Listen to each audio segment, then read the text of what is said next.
Stop. Breathe. Feel the moment. Mind decides whether it belongs to you or to whoever shouts the loudest around. The first key turns here. Napoleon Hill enters as if turning on a light bulb within, and without haste or embellishment states, the only authority capable of attesting to your experience is you. It's not a challenge, it's a foundation. And if your first reaction is doubt, understand, doubt is not proof of weakness. Sign that you've been trying to buy peace in a market where peace isn't. Hill doesn't ask for proof. Instead of a stack of records, he places a clean mirror before Sophia and asks, where have you surrendered the sovereignty of what you feel and what you know? Silence that follows is not embarrassed. It's the beginning of a pact. Sophia arrived at the office carrying the entire house on shoulders. 3 years of papers, dates, saved messages, and first phrases so as not to be unfair. 3 years of broken nights, her head spinning with that tired question, why doesn't he admit the obvious? Hill doesn't argue the obvious. He focuses on the essential. Gaslighting feeds on your effort to convince, he says. Surgical simplicity. The more you explain, the more you transfer to him the right to say what you experienced. The sentence falls like a stone in water. It's not an accusation, a map. And if it hurts, it's because it undoes an old habit, confusing justice with self-abandonment. Do you want to be fair to others? Start by being fair to your own perception. Hill moves with the confidence of someone who understands the invisible laws that govern the will. He draws attention to the only territory that the manipulator wants to occupy entirely: focus. Wherever you place your focus, a world grows. If your focus fixates on the need to convince you, you begin to live in the universe it designs. And how do you escape a universe without a door? With a decision. Don't try to win on someone else's board. Withdraw from the game. It's not an escape. It's a refusal to treat one's own lucidity as an object of negation. A mind that accepts negotiating its own lucidity loses the minimum price of dignity. The mind that refuses this auction regains its footing. Doesn't that seem small? It's everything, Jung observed, clinical and attentive. Hill, as a guiding presence, translates into action. You will continue recording, but not to prove it to anyone, he said. You will write to remind yourself of what happened, as if it were a receipt from your own conscience. The diary. Until then, a court hammer becomes an anchor of memory. Short, direct records, without adjectives, open them to attack. What was said, what you noticed in your body, what gesture you made, preserve your integrity. A minimal method, impossible to be hijacked by rhetoric. With each clean note, the brain unlearns the old compulsion to close the conversation in the other's territory. And when the hunger for perfect sentences appears, Hill teaches us to recognize it as a hunger for sugar. It peaks, it crashes, it doesn't nourish. The provocative question returns: how often do you buy 30 minutes of relief with words and pay for it with 3 days of yourself? Hill's intellectual presence is both hard and tender. He honors the noble intention of those who gathered evidence to avoid unfairness, but unmasks the hidden trick. The manipulator turns your diligence into an argument.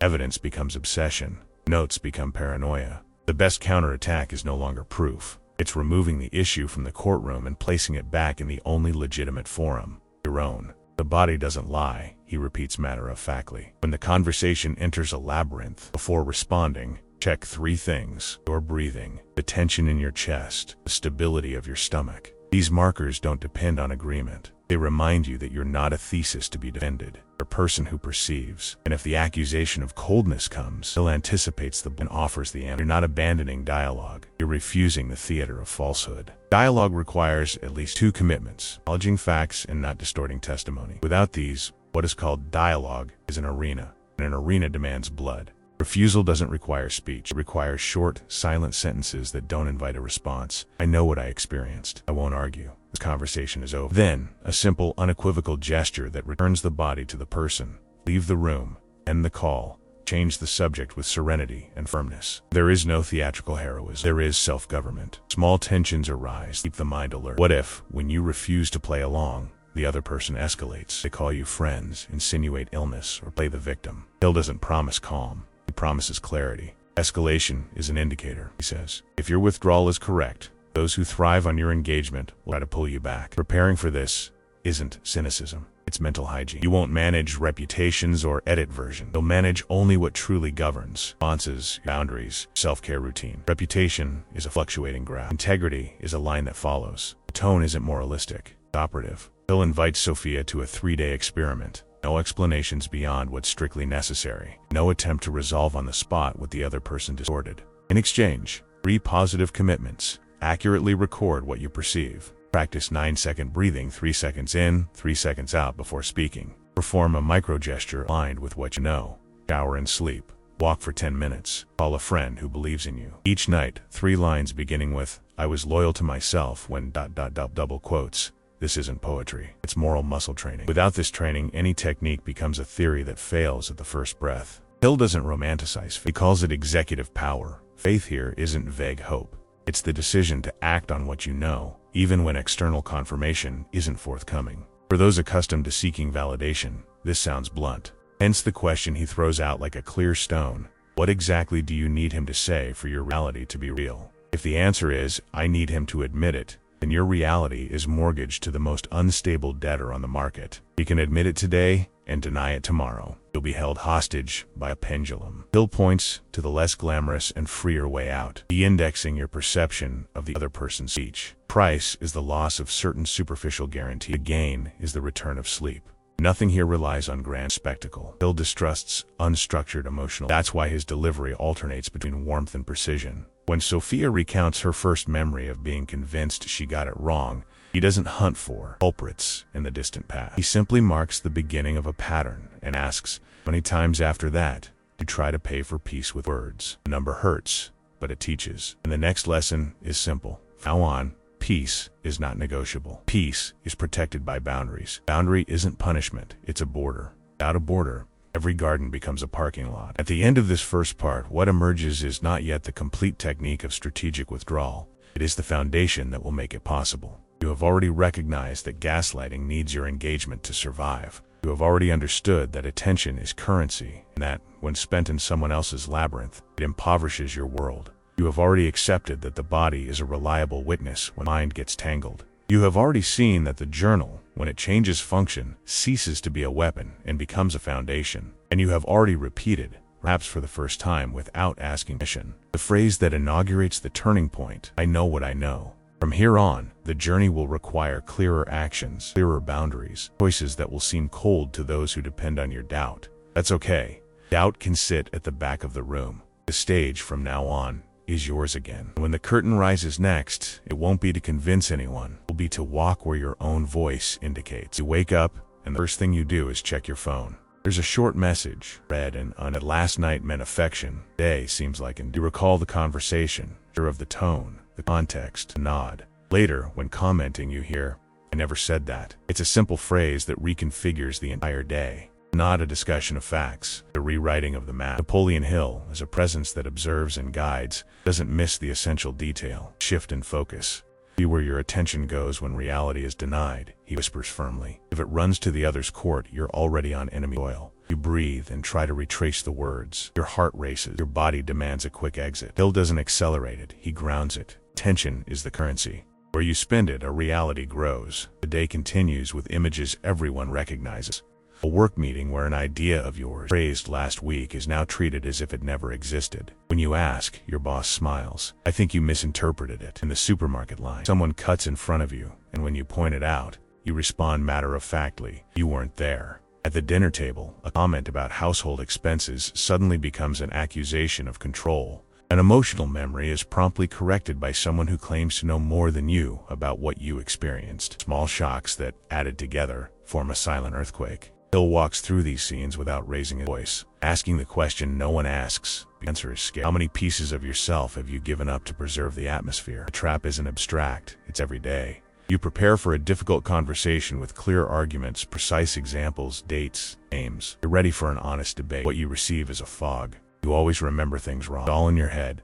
No one else notices this but you. There's no counter-evidence. There's displacement. Within seconds, you're no longer discussing what happened. You're discussing your ability to perceive. This is the moment when, according to Hill, the eternal law of power is tested. Your mind will try to choose between maintaining the bond or maintaining perception. It's an invisible and rapid choice, almost always decided by habit. Those who have learned to seek love, approval, and security by validating the other person's world tend to sell their own world for a little piece, says Hill, without moralizing, just with the clarity of someone who understands the mechanism. The price is high, and never comes with a return to notice how your inner house, subtle tightness in your chest, shallower breathing, the day's organization slipping down. Hill urges you to pay attention to these signs like you would the lights on a car's dashboard. They're not meant to be dramatic. They're meant to warn you you're leaving the road. Each time you agree to negotiate reality to keep the conversation going, you create a trail in your brain that before long becomes a highway. Cognitive dissonance isn't jargon.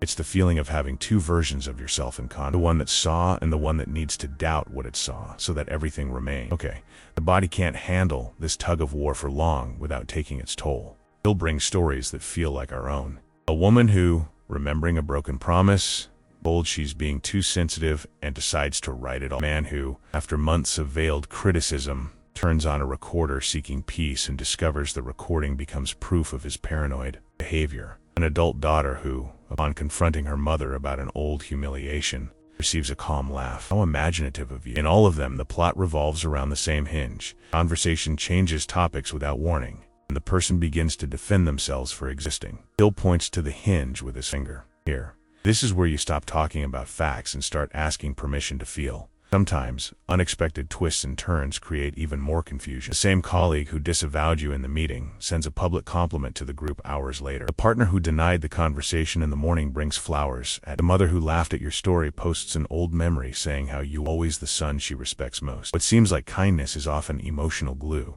It's not affection that acknowledges, confetti that hides. This alternation between denial and affection creates bonds that bind because they promise immediate relief. It's an emotional lottery, explains Hill. The ticket you buy is your doubt. The brain, addicted to resolving the contradiction, chooses to believe. It's the gesture. You stay and indebted your soul to the credit card of intermittent effect. At this point, Hill's presence raises a seemingly simple question that sticks like a tattoo.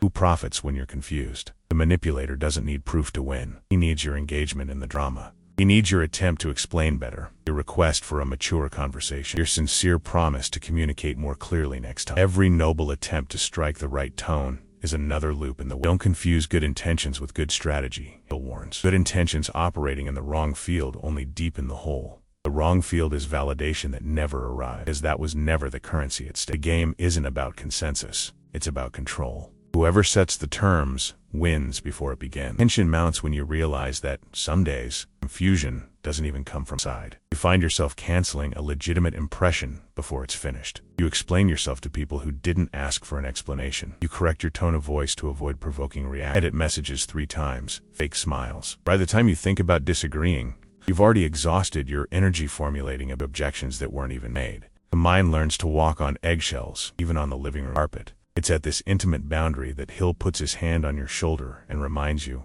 law of attention is not neutral. If you invest in the fear of displeasing, you amplify the influence of those who thrive on your appeasement. If you invest in the act of trusting what you perceive, you compress the shadow space. The mystery is that, often, the first change, of course, happens without anyone around. The laboratory is your head. A late-night subway scene unfolds. Sure, you've gotten off at the right station. Orders are the same, and signs seem to disagree. One stranger points to the left with conviction, another to the right with the same certainty. There's a rush, noise, people passing by. You choose a side and walk. After a few minutes, you realize by the smell of freshly baked bread that you're returning to the same places. Your mind feels ashamed of making another mistake, and out of shame, it speeds along the wrong. Hill intervenes with the delicacy of someone who knows you don't need scolding. You need a guideline. Stop.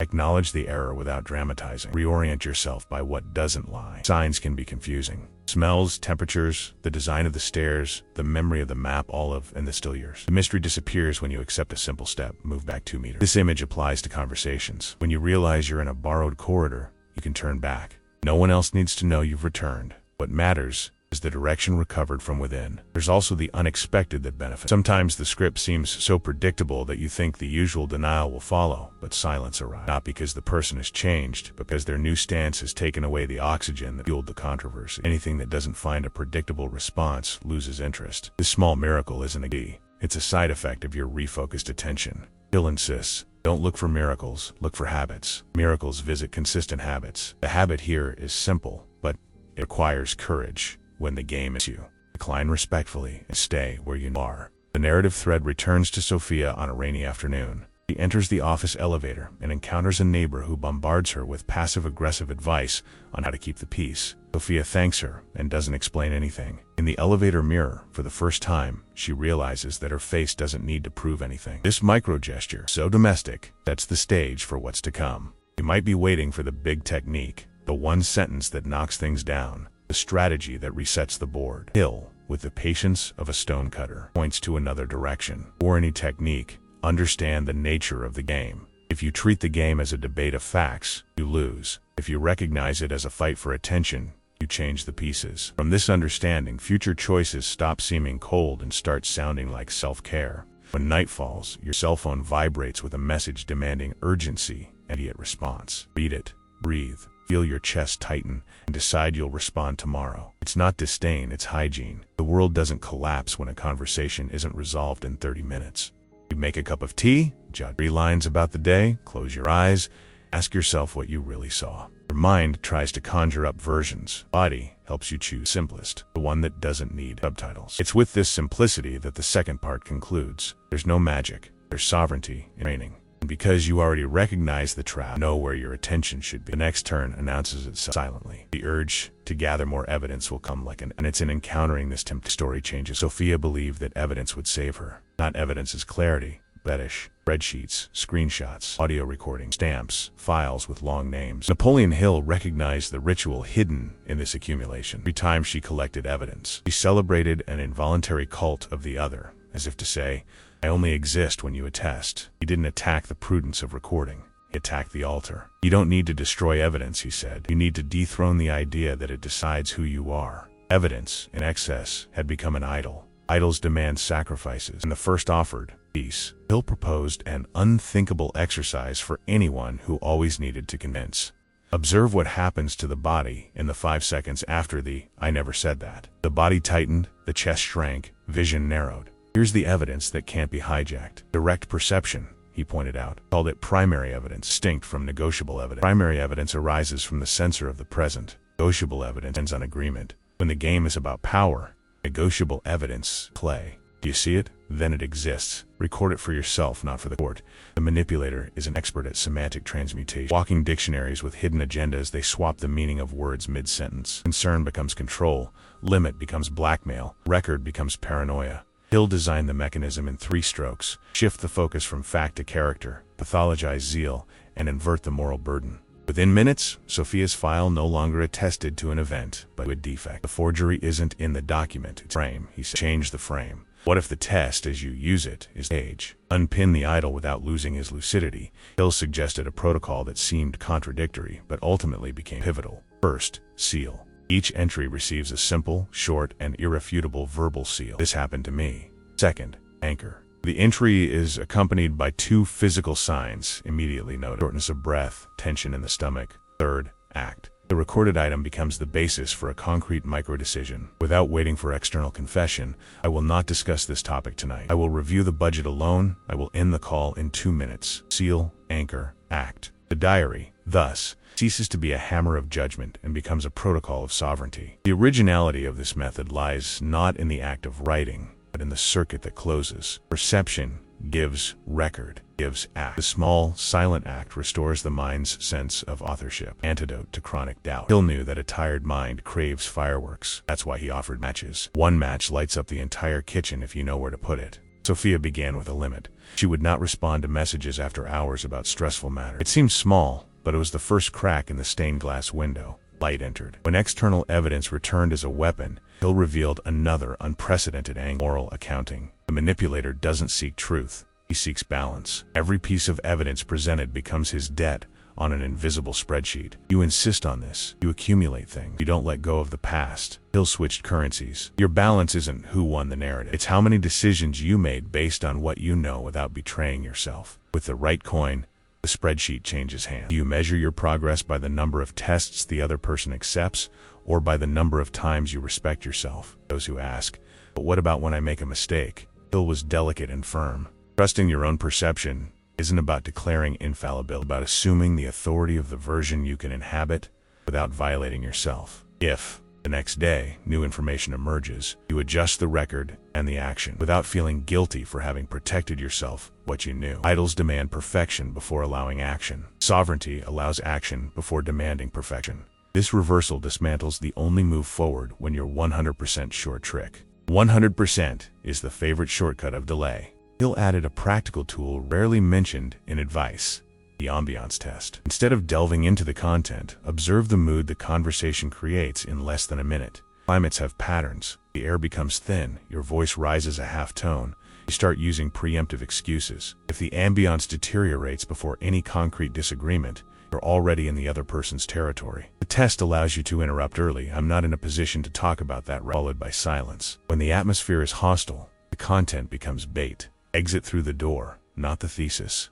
At the third meeting, Sophia brought up a new anecdote, shown a snippet of a recorded conversation. Within seconds, the recording became suspect. And the most disconcerting thing was the other man's composure as he accused her of editing and forging. Hill didn't analyze sound waves. He pointed out the reversal of the moral burden. Sophia's sincerity was sitting in dock. "You explain yourself because you feel guilty about protecting yourself." He then proposed a change of script. Faced with the accusation, just one sentence: "Know what I heard. I won't discuss it." And then the agreed-upon action closed the matter. Here, the invisible engineering of the method is evident. The sentence doesn't dispute the facts. It reaffirms jurisdiction. Sophia began noticing micro-victories. One afternoon, upon hearing you're overreacting, she felt the old urge to open. She stopped, breathed. She remembered the verbal seal and the ambiance test. Instead of explaining, she drank a glass of water and went for a walk. The conversation tried to follow her down the hallway, but she didn't turn around. Then she recorded 3 lines and decided that the topic would only return with a mediator. There was no explosion. There was no dramatic triumph. There was something better. The absence of the acidic trail left after each fight. Her body slept completely for the first time in months. To further break the fetish of evidence, Hill invited Sophia to perform a ritual of undoing. Not of burning files, but of redistributing meaning. She took an old folder and, on each document, wrote what that paper taught her about her. Not about the other. "I learned my sleep limit. I realized that irony hurts me. I discovered that I need silence before responding." In the end, the folder didn't prove anyone's guilt. It proved someone's reconstruction. This didn't delay justice. On the contrary, it cleared the path toward justice, the one that passes through you completely. In the office, Hill evoked a workshop image. "You've been using the hammer to tighten screws. Evidence is an excellent tool when what you're looking for is a verdict, contract, a formal agreement. But when the other person constantly denies their own hand, you need a wrench, fine-tuning your behavior, the right torque at your limits, and gradual tightening of decisions. Hammers make noise and attract an audience. Wrenches adjust without fanfare in support structures. The wrong tools create the illusion of work and the result of fatigue. This doesn't mean abandoning the outside world. It's stepping out of the beggar's position. Legal, formal, or labor-related, the evidence returns to the proper stage, accompanied by boundaries, possible, trusted third parties. What's new here is the source of legitimacy. You don't raise the papers to ask the other to grant you reality. You raise them so that the appropriate authorities recognize procedures. Between the two, there's a continent called life, and it's there that the most important test is fulfilled. You can go through entire days without having to explain your ego. Before the next urge to show it all, allow yourself to ask the uncomfortable question. Napoleon Hill taught Sophia, does this test you're about to present serve your integration or the spectacle of others? Answer falters, take 2 steps back, and light. The right corridor usually appears when the flame is small and the hand steady. Sophia believed that if proof wasn't enough, perhaps words would. He tried everything: calm speeches, rational discourses, emotional confessions. He rewrote the same sentences 20 ways, as if searching for the perfect combination that would finally unlock the key to understanding. But what she found was a door that revolving in on itself with each attempt. Her husband responded with the same impenetrable serenity, interpreting wrong, or, in even more subtle variations, "I understand what you feel. Change the facts." Napoleon Hill, observing this cycle closely, described it as the most silent of prisons, prison of infinite explanation. "Those who try to convince what they don't want to understand end up carving statues in the wind," he said. And the wind, Sophia, never signs an agreement. At each session, she arrived more tired. Her voice was choked, her eyes searching for a gesture, any sign of progress. "If I explain better, he'll notice," she repeated like a mother. Hill didn't interrupt her immediately. He waited for her to finish, let the echo of his own words fade into the air, and only then asked, "And what did he do the last time you explained?" The silence that followed was already an answer. He then led her to an uncomfortable conclusion. Every explanation is an investment of energy, and all energy needs a return. If the return is non-existent, That energy becomes a debt. Sophia was indebted to her own need to be understood. You pay interest on misunderstanding, Hill said, and they collected in hours of sleep, in guilt, and fear. On a particularly rough night, Sophia described an unlikely episode after a mild argument about a family's visit. Her husband accused her of yelling at him, something she believed. To prove she hadn't raised her voice, she recorded their subsequent conversations. A week later, she played the audio for him. He listened and calmly responded, "You edited that." She swore she hadn't. He insisted, "You're trying to frame me." His tone was so calm that she began to doubt her own sanity. "Maybe I'd changed my tone without realizing it," she said. Hill looked at her and shook his head. That's how the erosion of reality sets in. First, they distort perception. Then, you learn to distort it yourself. There are similar clinical reports. In 2017, research conducted by Stanford University showed that chronic victims of verbal manipulation exhibited, in imaging studies, activation similar to that of people subjected to sensory deprivation. The brain, when forced to repeatedly doubt its own experience, enters a state of reference collapse, a state of dissonance in which what is seen and what is believed become irreconcilable. Hill wasn't speaking of neurology, but he described the same thing in the language of the mind. The person begins to look to the other for proof that they can still trust their own perception. One rainy morning, Sophia arrived with shaking hands. She said she'd spent the entire night rehearsing a more sensitive explanation of what had been happening. Hill listened patiently. "You still believe that clarity is a bridge, but with someone who lives in denial. Clarity is a wall." What she called an attempt at communication was, in effect, a request for absolution. She wanted the other person to release her from the guilt of being. "You want peace, but you're looking for permission," Hill said. "And the problem is, those who want to control you don't grant peace or permission. They grant respite so you can fight again." What if explanations weren't just useless but weapons in eyes? This question struck like a sharp needle. Hill explained that in many cases the manipulator thrives on the as it places them at the center of the narrative. As long as you speak, they exist. As long as you justify yourself, they are the arbiter. When you remain silent, the stage goes dark. The explanation isn't just a logical error, source of psychological fuel. You think you're having a dialogue, fueling the system that consumes you. Sophia resisted accepting this. But isn't dialogue essential? Yes, Hill replied, but dialogue is only possible between two consciousnesses. Respect reality. What you're trying to sustain is a monologue in a minefield. He compared the situation to a navigator who insists on plotting routes on a map that the enemy redraws. You wake up early, measure distances, check coordinates. By noon, the map is already tampered with. No pilot survives that for long. It was then that Hill told an unlikely, almost mystical story about a patient who had experienced something similar. The man, a mathematician, claimed to be a victim of subtle distortions. His wife denied words spoken, objects moved, decisions made together. To prove his point, the mathematician installed cameras in his home. When he showed the recordings to his wife, she smiled and said, "These images have been doctored. You need help." The reaction was so unexpected that he doubted the experiment itself. He spent months reviewing the footage until he realized that the cameras hadn't recorded reality, only amplified the sense of law. He turned the world into an equation and still didn't find the human variable. Hill concluded. There are things that reason can't correct because denial isn't rational, it's tactical. By this point, Sophia could observe the game with less guilt and more precision, but her mind still searched for what Hill called the last chance at the fantasy that perfect explanation, the other person would have a flash. What if I touch his heart? Hill responded with another question. Do you want to touch the heart or silence the anguish of not being believed? He couldn't answer. The silence was long. He took the opportunity to introduce a truth she had never forgotten. Not every heart has ears, and there is no possible link between a heart that feels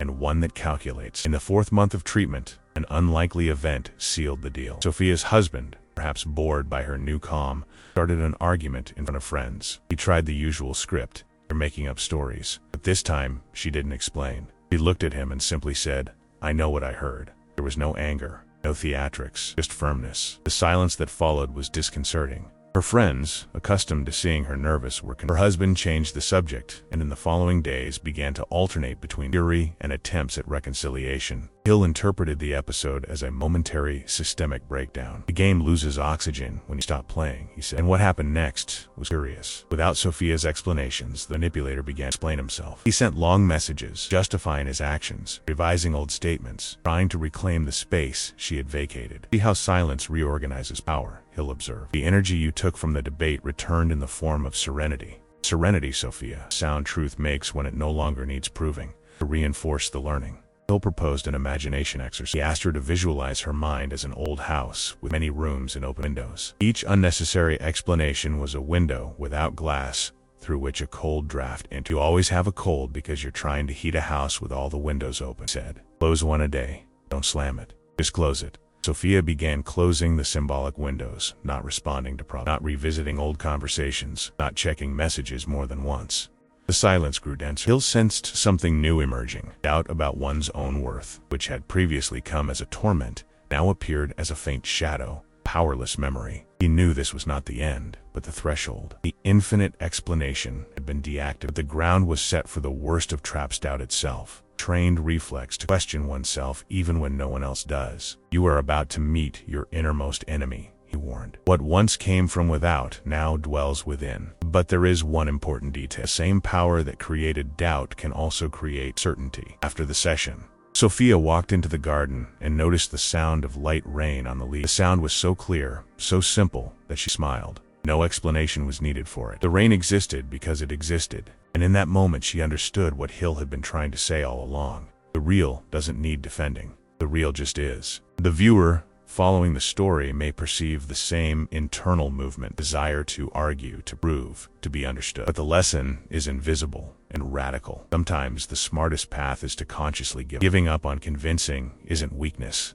It's declaring the sovereignty of one's own mind. And when this sovereignty takes hold, everything else, including the manipulator, begins to lose interest. Because the power that depended on their engagement encounters, for the first time, emptiness in this context is freedom. Sophia arrived at the next session with a different expression. There were no more tears, but a new kind of silence. Silence of someone beginning to grasp the ground beneath their feet. Hill understood that the decisive moment had arrived. It was time to test the courage that arises. Explanations cease. He spoke calmly, but each word fell like a hammer. From now on, you will stop discussing reality. No arguments, no attempts to convince him, no emotional appeal. When he denies something you know happened, your response will be one, I know what I experienced. Discuss it. Sophia's eyes widened. The idea seemed impossible. I don't answer. He'll say I won out of exhaustion or hiding something. Hill smiled. He already says that, even when you explain. What do you have to lose? Over the next few days, Sophia practiced in secret. She repeated the phrases in front of the mirror. I know what I've been through. You can believe whatever you want. I won't argue. The words seemed simple, but they carried weight. It was like erecting a shield made of transparency, not aggressive, just firm. At the first real opportunity, the test came.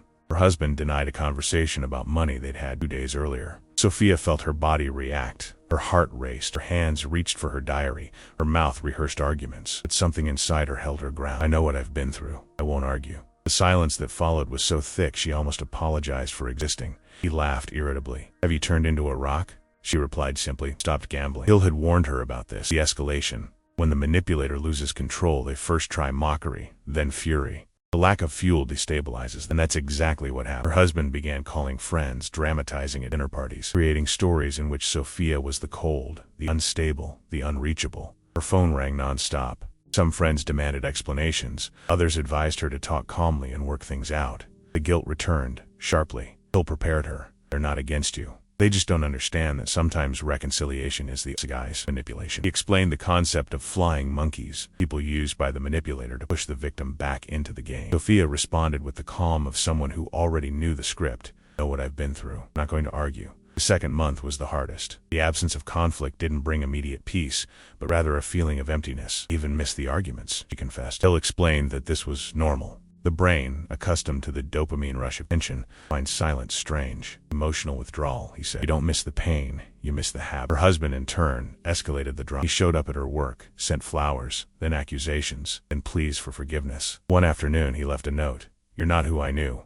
She looked at the paper and thought, maybe now I am, for the first time. The turning point began in the 4th month. Sophia realized she could act without waiting for confession. She opened a separate bank account, rented a small room at a friend's house, and began planning her exit. She didn't tell her husband. When he questioned her coldness, she simply repeated the neutral phrase, I know what I've been through. Bill called it a strategic retreat. Not escape, it's repositioning. The difference is that those who flee still run from fear of the other, and those who reposition themselves are guided by their own clarity. Husband, realizing he was losing ground, tried another tactic. Sick. You need help.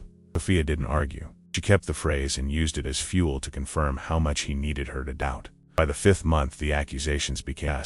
He began spreading rumors about her alleged affair with a co-worker. He called relatives, distorted facts, and created a story where he was the one being betrayed. Hill had warned that this would be the stage of defamation. The The last act before collapse, he said. When the manipulator loses direct control, they try to control the image. But time always takes care of restoring the true reflection. Sophia resisted without responding. When anyone asked, she simply replied, "I trust that time will clarify."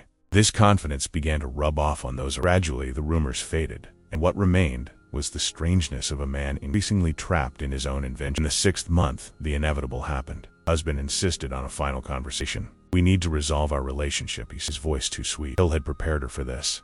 "Don't go looking for resolution, go looking for coherence. Say only what's necessary and stand firm." Sophia listened to him calmly. He said he wanted to start over, that he understood everything, that he loved her. She responded without rancor, "I believe you mean what you mean, and I also know what I need to do."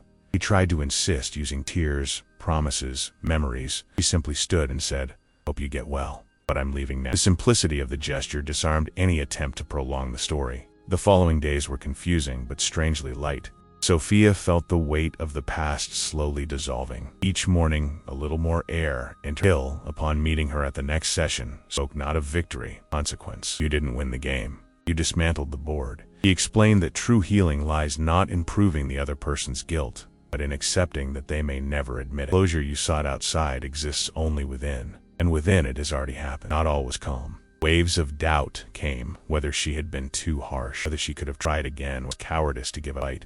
Hill responded without hesitation, "You didn't give up. You simply chose a battlefield where there is no blood, but clarity." He reminded her that the greatest courage is not resisting another, but remaining whole without needing validation. The reality you live doesn't need applause to be. Then, an unexpected twist. A few months after the separation, her husband sent a letter. He said he was in therapy, that he understood what he had done, and that he wanted to meet to apologize. Hill didn't advise her to accept or deny it. "Read with your body," he said. "If there's lightness, go. If there's heaviness, don't." Sophia read it and felt her stomach tighten. She didn't respond. The decision wasn't revenge, and for the first time she trusted that instinct without needing it. This trust, Hill explained, was the sign that the reconstruction was complete. When your body becomes your compass, you no longer need to borrow maps. In the following months, Sophia rebuilt her life in small steps. She moved cities, returned to school, and reconnected with old friends. She discovered that silence wasn't emptiness, it was space. At work, she began to act with more clarity, less guilt. When someone distorted a conversation, she no longer rushed to explain. "It's not quite like that" was now replaced by "that's your perception." The phrase didn't sound defensive, it sounded free. And in each brief response, she acknowledged Hill's invisible presence. Remembering, the directed mind is the most powerful force in the world. The transformation, though silent, was radical. Sophia's brain, previously addicted to dissonance, now sought coherence. When doubt appeared, she treated it like an old visitor who no longer had a place to sleep. "Thank you, but I don't need you today," she would say to herself. This simple gesture, repeated for weeks, cemented something greater than any therapy could promise: perceptive self-sufficiency. At her last meeting with Hill, she arrived with no folders, no notes, no memorized phrases, just a small notebook and a pen. "What do you plan to write down?" "Nothing," she replied, "but I'd like to be ready in case something important comes up." He smiled and said, "The important thing has already come up.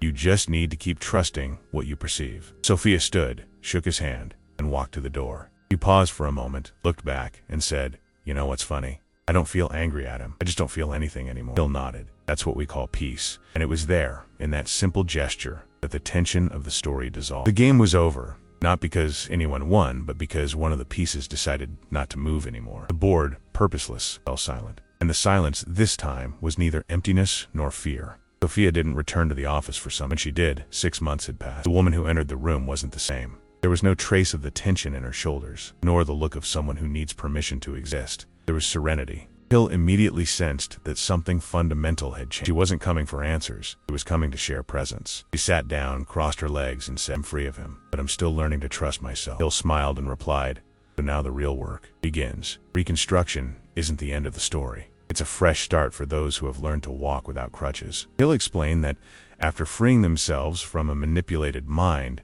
the next step is to restore the link between perception and trust. You've spent years hearing that you saw wrong, felt too much, you remembered poorly. It's natural for your mind to still hesitate. Hesitation isn't retreat. It's the body testing new ground. He proposed a simple exercise: 30 days. Sophia should record small daily perceptions and affirm them aloud. "I'm cold now, hungry. This music calms me. It was a practice of reconciliation, with each short phrase was a stone replaced on the path that had previously crumbled under. For the first few days it seemed, but she thought, it's ridiculous to state the obvious. She soon realized that the obvious was what had been hijacked. When someone spends too long trying to adjust their own vision to the denial of others, they lose touch with the small certainties. Hill called this the return to primary perception. It wasn't philosophy, but emotional neuroplasticity. By stating what she perceived, Sophia rebuilt the trust circuits within her own brain. After a week, she noticed something curious. Her voice was firmer. Saying what I feel brings me back to my body, she said. Hill replied, exactly. The mind is its stage. The body is its audience. They've come to understand each other again. The second part of the process involved the environment. Hill taught that a healed mind needs coherent spaces, as the physical world also educates soul. Sophia began reorganizing her home, removing paintings that held memories, rearranging the furniture, buying plants, painting the walls soft colors. It wasn't decoration, symbolic rewrite. Your home should be a mirror of your mind. If there's clutter outside, there's noise inside. The space began to respond to her energy. Mornings became quiet and light, and even coffee seemed to have a different taste. The simple act of washing the dishes became meditation, but Hill warned her, doubt always returns, sometimes disguised as prudence, other times as humility. You'll hear the old voice telling you that you're being harsh. You could understand more. Maybe you're exaggerating. That voice isn't wisdom. It's the echo of fear. When that voice appeared, Sophia should close her eyes and observe her body. The body is honest, tightens when something isn't. It expands when something is. Trust your body, not nostalgia. And indeed, the body doesn't lie. The first time she doubted herself in the face of veiled criticism at work, her chest tightened. She smiled and thought, my body knows. She remained silent and didn't give in. The feeling of lightness that came afterward was the unmistakable sign of inner victory. Over the months, Sophia learned something that seems small, but is the secret of every driven mind. You don't need to prove what is evident. Truth doesn't scream, it sustains. The people who once made her question herself began to lose their magnetic power. Some naturally distanced themselves, others tried to reconnect, but the playing field was already different. Clarity repels chaos, Hill said, because chaos thrives on dialogue. When there is no one to respond, it dissipates. Sophia began to attract new connections, calmer, more honest. What once seemed like solitude became rest. In one of their final meetings, Hill asked her to write a letter to herself, from the past to the present. She hesitated, then began. Dear me of yesterday, you spent too much time trying to explain what would never be understood. But now you know that understanding isn't currency, it's inheritance. You don't need to be believed to know you just need to feel the ground. When she finished, she read it aloud. Her voice didn't tremble. The office was filled with a silence charged with presence. Hill, with a calm gleam in her eyes, simply said, this is your signature in the universe. Viewers who have made it this far may realize that. Sophia's story isn't just about manipulation, but about every moment we give away our power to those who don't deserve it. Hill's lesson applies to anyone who has ever doubted themselves to connection, who has ever apologized for feeling what who has ever explained themselves. It's a call to return home, not a house of walls, but the first step is simple and radical. From today on, when someone tries to distort your reality, say to yourself, even if silently, I know what I lived through, not to start a fight, to end the game. Then, apply Hill's journaling method. Record what you notice. To convince anyone, just to ground yourself. Write short, factual, and honest sentences. Read them when doubt strikes, and most importantly, act on them. If a situation leaves you feeling confused and drained, retreat. If your body tightens, respect it. If the environment overwhelms you, regroup. Freedom begins when you stop asking permission to trust yourself. Hill called this acting from inner certainty and said it was the true definition of faith. Perhaps you're wondering if it's possible to live without falling into the traps of manipulation again. The answer is that falling is part of life. Now you'll fall consciously, and those who fall consciously get up quickly. The difference isn't in never being deceived, but in never abandoning yourself again. When doubt arises, treat it like a visitor, not like the owner of the house. Offer it a glass of water and say, thank you for your, but I'm the one who decides here. That's emotional maturity. That's sovereignty. At their last meeting, Sophia asked Hill if he would ever stop feeling fear. He replied, fear is the messenger that's your portal. Just don't turn it into a guide. He nodded. They both knew this would be the natural ending. As they said goodbye, he said the phrase that sums it all up. You don't have to defeat anyone. You just have to keep choosing yourself. It was the end of therapy, but the beginning of mastery. Today, if you could see Sophia walking down the street, you wouldn't recognize her by her face, by her way of being. There's a calmness that doesn't depend on circumstances. She talks unhurriedly, listens without fear, lives without the burden of justifying herself. Her reality is whole, even when the world tries to distort it. And that's the invitation this video leaves you. Try living from your perception, not from the approval of others. Disconnect from the game of explanations. Practice the silence that protects and the gesture that confirms who you are. If this story touched you, let me know in the comments. You can do it anonymously. Share what you learned, how you saw yourself reflected, or simply write, "I know what I experienced." Each comment is a sign that more people are awakening to the same awareness. Like the video so it reaches those who still need to hear it. And subscribe to the channel to continue this journey of reconstruction and clarity. May you, like Sophia, once again trust the strength that has always been within you. Your perception, the ground on which truth rests. No one can take it away from you.